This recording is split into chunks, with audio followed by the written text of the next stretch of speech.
Hi, my name is Andrew, and today I am here to show you how to read a graduated cylinder properly. A graduated cylinder is a measuring device used for liquids. That way you know exactly the volume you are using when you are using them in an experiment. There are many types of graduated cylinders, both big and small, and they are very functional. The gradated scale is altered on them. So this one goes by ones, while this one goes by 0.1s. In the next clip, I will show you the 3 important rules for measuring a graduated cylinder.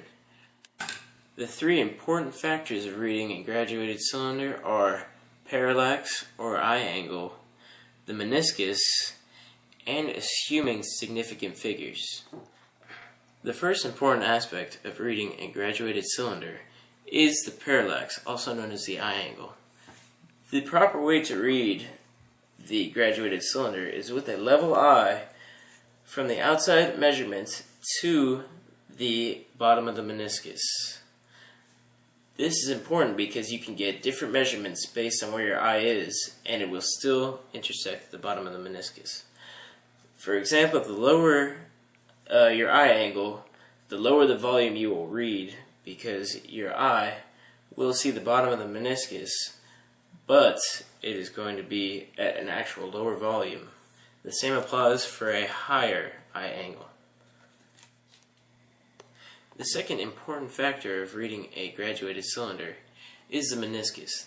The meniscus is a concave shape formed by surface tension along the edges of the graduated cylinder. To the naked eye from the outside of the graduated cylinder, it will just appear to be a fat line across, and you will be able to get many different measurements, but to standardize it, we always read from the lowest point that you see the meniscus, and that will be the bottom. Here is an example of parallax. As you can see, the scale is different depending on where you look from.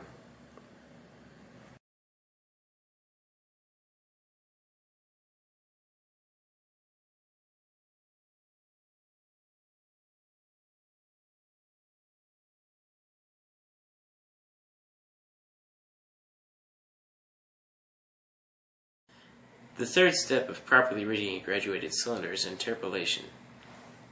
Interpolation is the process of reading in between data points to get a more precise answer that you can write down. You want to go one significant figure past what you have as the data points. For example, this goes by ones, and then this is 48, this is 49, and it's reading from the bottom. It is 48.3. And if you were to go one more, 48.37, people would assume that you had better measuring equipment, but you did not, so you do not want to use that. And just using 48 is not precise enough for the math you want to be using it for.